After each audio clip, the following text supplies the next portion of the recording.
Dios les bendiga en este día. Damos gracias a Dios por esta nueva oportunidad que nos brinda de compartir su palabra. Y hoy vamos a hablar del tema las palabras poderosas de Jesús. Las palabras poderosas de Jesús. Y vamos a basarlo en Lucas capítulo 4, versículos 18 y 19, que dice: El Espíritu del Señor está sobre mí, por cuanto me ha ungido para dar buenas nuevas a los pobres. Me ha enviado a sanar a los quebrantados de corazón, a pregonar libertad a los cautivos y vista a los ciegos, a poner en libertad a los oprimidos, a predicar el año agradable del Señor. Uno de los énfasis de este capítulo es el uso que hace nuestro Señor Jesucristo de la palabra de Dios. Y está siendo guiado por el Espíritu Santo para usar la palabra de Dios. Como sabemos, nuestras palabras no siempre logran mucho, pero la palabra de Jesús, la palabra de Dios, tiene autoridad y poder. En Lucas capítulo 4, que es el capítulo donde vamos a estar estudiando hoy, se encuentran por lo menos 3 situaciones donde Jesús usó la palabra de Dios. En primer lugar, después que fue bautizado y fue llevado al desierto por el Espíritu Santo para ser tentado por el diablo. En la segunda ocasión sucedió en una sinagoga en Nazaret, comenzando prácticamente su ministerio. Allí le dieron la oportunidad para leer la lectura de la palabra de Dios en Isaías, que es el pasaje que acabamos de leer. Y en la tercera ocasión fue en una sinagoga en Capernaum, donde encontró a un hombre con un espíritu inmundo y lo liberó. Vamos a estudiar entonces por un momento cómo Jesús usó su palabra poderosa para mostrar que Él era el enviado del Padre Celestial para salvar a la humanidad, y enseñando a cada uno de nosotros también cómo se puede usar la palabra de Dios para poder vencer cualquier dificultad en nuestra vida. Así que presten atención a lo que Dios habla en este día de hoy. En primer lugar, encontramos que las palabras de Jesús, en sus palabras, una palabra poderosa que conquista al enemigo. Una palabra poderosa que conquista al enemigo. Lo pueden encontrar allí leyendo en Lucas capítulo 4, los primeros 13 versículos. Lucas 4, 1 al 13. Allí Jesús es llevado por el Espíritu Santo después de ser bautizado en agua al desierto para ser tentado por el enemigo. Una de las cosas que aprendemos de este relato es que Jesús no fue tentado para que el Padre pudiera determinar su carácter y la capacidad que tenía Jesús, porque el Padre ya había aprobado a Jesús en este ministerio que Él iba a realizar y en su entrega por la humanidad, porque dice Lucas 3:22 que descendió el Espíritu Santo sobre Él en forma corporal como paloma, y vino una voz del cielo que decía: Tú eres mi Hijo amado, en ti tengo complacencia. Así que allí Jesús, cuando fue aprobado por el Padre, Él no necesitaba como ser probado o tentado en el desierto simplemente para ver si Él iba de verdad, era la persona indicada para salvar a la humanidad. No, eso no es lo que quería enseñarnos Dios, porque ya lo había aprobado. Este es mi Hijo amado en quien tengo complacencia. Y más adelante, cuando Jesús en su ministerio toma a Pedro, a Juan y a Jacobo y se transfigura delante de ellos en el monte de la transfiguración, dice en Lucas 9:35 que vino una voz desde la nube que decía: Este es mi Hijo amado, a Él oíd.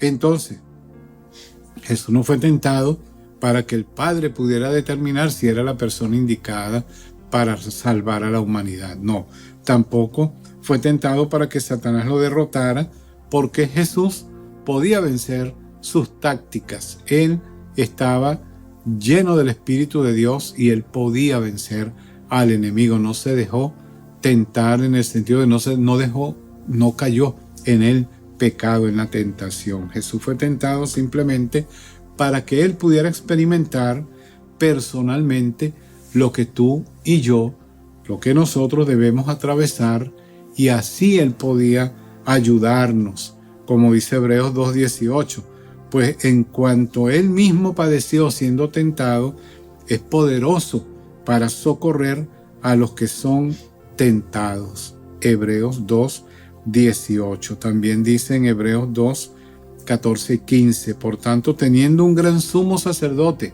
que traspasó los cielos, Jesús, el Hijo de Dios, retengamos nuestra profesión, porque no tenemos un sumo sacerdote que no pueda compadecerse de nuestras debilidades, sino uno que fue tentado en todo según nuestra semejanza, pero sin pecado. Jesús fue tentado, pero no pecó. Y como dice en Lucas 4:1, para mostrarnos cómo podemos vencer nosotros también al maligno por el poder del Espíritu Santo. Jesús, dice Lucas 4:1, lleno del Espíritu Santo, volvió del Jordán y fue llevado por el Espíritu al desierto. Estaba lleno del Espíritu Santo y fue llevado por ese mismo Espíritu al desierto para ser tentado. Lucas 4, versículo 4, versículo 8 y versículo 12, vemos cómo Jesús entonces emplea la palabra de Dios frente a la tentación de Satanás. En las tres ocasiones él dice: escrito está, no solo de pan vivirá el hombre, sino de toda palabra que sale de la boca de Dios. Cuando el demonio le dice que convierta una piedra de las que están allí en pan. Entonces, tú y yo podemos vencer a Satanás también si nosotros nos basamos y nos agarramos y nos aferramos a la palabra de Dios. Eso era lo que Jesús también quería demostrarnos. Su palabra es tan poderosa que puede vencer al enemigo. Al primer Adán fue probado en un hermoso jardín y falló. Pero el postrer Adán, Jesucristo, fue tentado en un terrible desierto y venció. Con el poder del Espíritu Santo, Jesús usó la espada del Espíritu, que es la palabra de Dios, como dice Efesios 6:17, y derrotó de esa manera al tentador. Jesús no usó sus poderes divinos para obtener la victoria. Él simplemente usó las mismas armas espirituales que tú y yo tenemos a nuestra disposición para vencer al enemigo, y de esa manera él triunfó. Y nosotros debemos reconocer que teniendo las mismas armas espirituales que Jesús usó, podemos vencer si nos rendimos completamente al Señor. Dice 1 Corintios 10:13, no les ha sobrevenido ninguna tentación que no sea humana, pero fiel es Dios, que no les dejará ser tentados más de lo que puedan resistir, sino que dará también juntamente con la tentación la salida para que puedan soportar. Así que tenemos el poder del Espíritu Santo en nuestra vida, que nos ha sido dado por nuestro Padre Celestial, y tenemos la palabra de Dios para poder también vencer al adversario. Así que te animo a que te agarres de esa palabra poderosa de Jesús, que es la palabra de Dios, para poder vencer al enemigo. Esta palabra poderosa de Jesús también es una palabra que convence al pecador. Tú lo puedes encontrar en Lucas 4:14 al 30. La palabra de Dios convence al pecador. No eres tú con tu labia, con tu conversación, que vas a convencer a la gente para que se rinda a Dios. No es mi palabra. Es la palabra de Dios la que convence al pecador para que se rinda a Él. Allí vemos entonces en esta porción de Lucas 4:14 al 30 que Lucas retoma la historia al principio de su primera gira, la primera gira de Jesús en su ministerio por Galilea, según Lucas 4:14 hasta el capítulo 9, versículo 50, donde está Jesús allí desarrollando su ministerio en Galilea. Y como sabemos, Nazaret era la residencia de Jesús. Uno piensa que como ese era el lugar donde él nació y se crió y se levantó, o no tanto donde él nació en Belén, sino donde se crió, donde él se formó, creció allí. Entonces uno puede pensar que la gente estaba allí preparada, lista para recibirlo con los brazos abiertos, ya que él era un habitante de esa ciudad. Sin embargo, vemos que no fue así. En aquel tiempo se acostumbraba que en la sinagoga se le pidiera a los rabinos visitantes. Ya ellos conocían a Jesús, sabían que era un hombre de sabiduría y por eso en cada sinagoga le pedían a un rabino que estuviera de visita para que leyera la lección de las Escrituras e hicieran cualquier comentario pertinente o cualquier comentario que consideraran apropiado. Para este tiempo Jesús había entonces ministrado ya por un año y era muy popular, de modo que fue natural que el líder de la sinagoga lo invitara a participar. Por eso le dio el rollo del profeta Isaías y Jesús leyó en Isaías 61, versículos 1 y 2.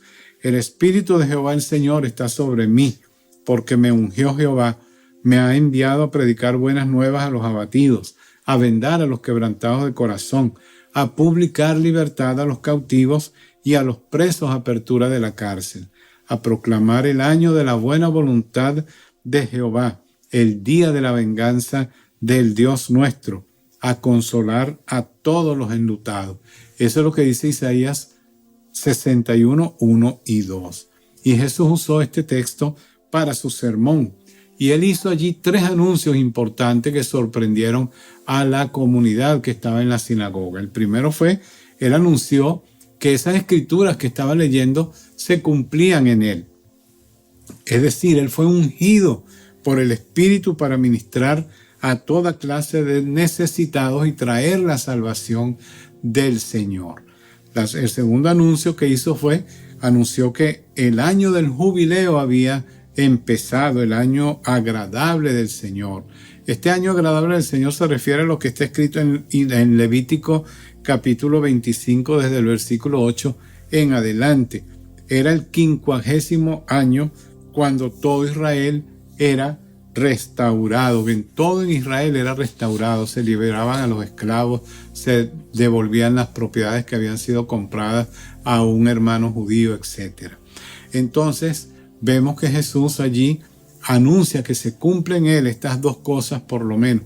Y él omite en la lectura una parte del versículo 2 de Isaías 61 que habla del día de la venganza del Dios nuestro, porque ese día no había llegado todavía, sino que ese día era futuro.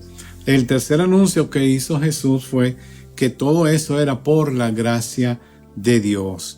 Y por lo tanto dio 2 ejemplos allí en Lucas 4, del 13 en adelante. Él dio 2 ejemplos de la historia judía para probar la misericordia que Dios mostró a los gentiles, porque el judío no pensaba que los gentiles iban a recibir gracia y misericordia. Por lo tanto, él cita 2 ejemplos que Dios usó en el Antiguo Testamento para demostrar al pueblo judío la gracia y la apertura, el corazón amoroso de Dios. Por ejemplo, él habló de la historia de la viuda a la que Elías ayudó en un momento cuando estaba pasando por una situación dura, en Primero de Reyes 17, 1 al 7. Él habla de una viuda a la que no le faltó la harina y ni le faltó el aceite en el momento de compartir con Elías un tiempo de necesidad que había en Israel. Hubo más de 3 años de que no llovía y hubo hambre en la tierra. Pero también habla de la historia del general leproso Naamán, al cual Eliseo, él sanó. Él dice que no fue enviado sino a este hombre y este hombre gentil Eliseo lo sanó. Entonces allí se ve la misericordia y la gracia de Dios. Quiere decir que la palabra de Dios es una palabra que puede tocar los corazones de los pecadores y esta gente fue movida, tocada por Jesús. Muchos de ellos, algunos no creyeron, pero muchos de ellos siguieron a Jesús. Eso quiere decir que no es tu palabra ni la mía la que estamos predicando para ganar a la humanidad para Dios. No, es la palabra de Dios la que cambia, transforma y toca los corazones de los pecadores para que ellos se puedan rendir al Señor y ser salvados de esta maligna generación. Y la última palabra que menciona este capítulo 4 de Lucas en los versículos 31 al 44 es una palabra que cura al afligido, una palabra que sana a aquella persona que sufre. Jesús dejó Nazaret y se fue a Capernaum. y allí él entonces fijó su cuartel general. Cada día del sábado, cada día del Shabbat, él enseñaba en la sinagoga y su doctrina asombraba a la gente, como dice Mateo 7, 28 y 29, que cuando él terminó esas palabras que estaba enseñando en el Sermón del Monte, la gente se asombraba de su doctrina porque les enseñaba como quien tiene autoridad y no como los escribas. Así que la palabra de Jesús tenía autoridad, pero no solamente autoridad, era una palabra que sanaba también. Sanar en el día de reposo era una violación de las tradiciones rabínicas, pero Jesús no le importó que era día de reposo y sanó a un hombre que estaba pasando una dificultad. Un hombre estaba poseído por Satanás. Él pudo haber esperado otro día, pero el milagro incluía más que rescatar a un hombre poseído.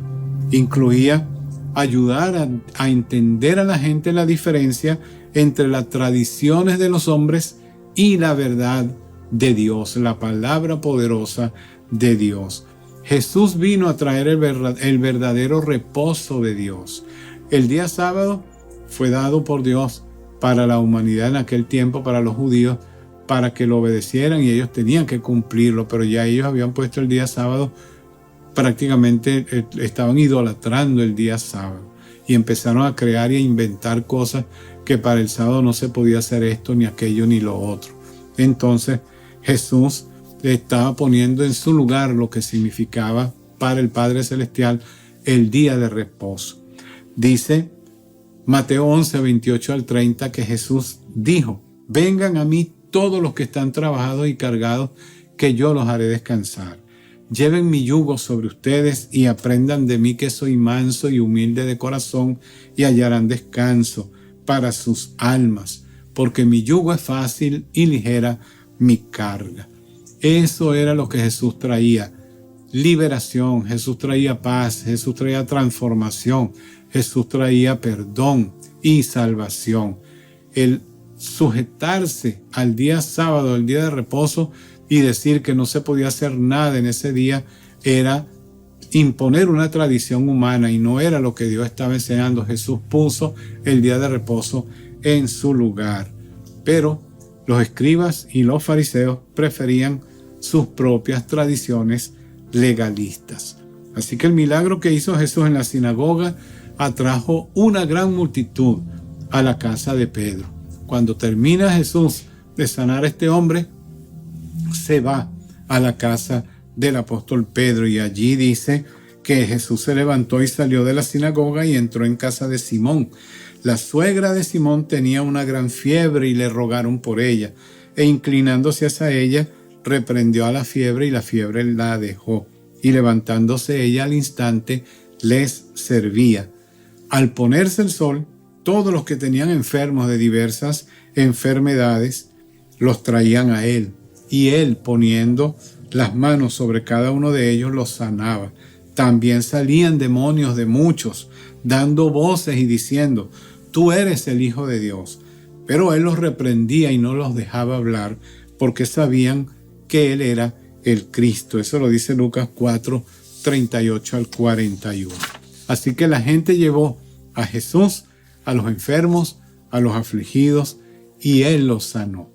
Jesús puede sanar también tu dolor, tu sufrimiento, tus problemas, tu preocupación, tus cargas.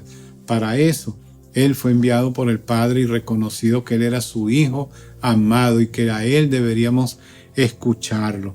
Entonces dice Lucas 4:40 que al ponerse el sol, todos los que tenían enfermos de diversas enfermedades los traían a él, y poniendo él las manos sobre cada uno de ellos, los sanaba.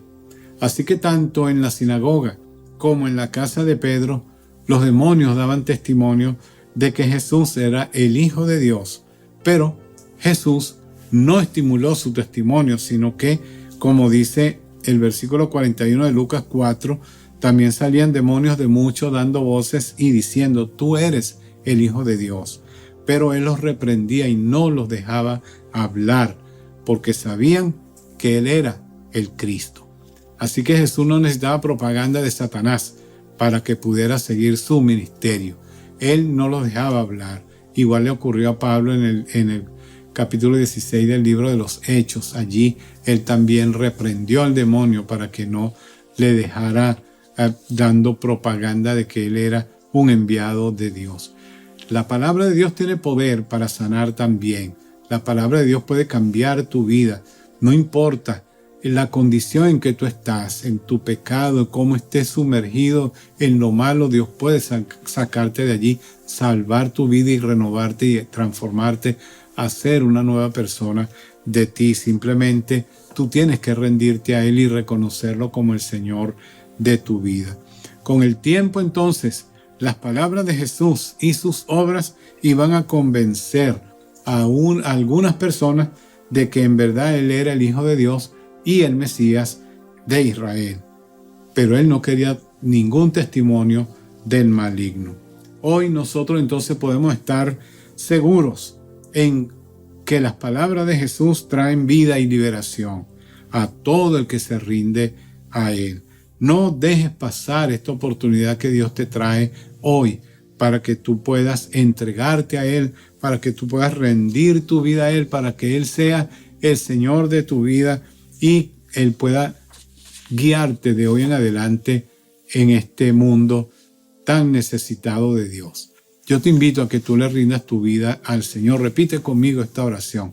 Dile al Señor: Señor Jesús, reconozco que soy un pecador y te necesito. Hoy te abro mi corazón y mi vida y te invito a que entres en mí. Perdona mis pecados, Señor.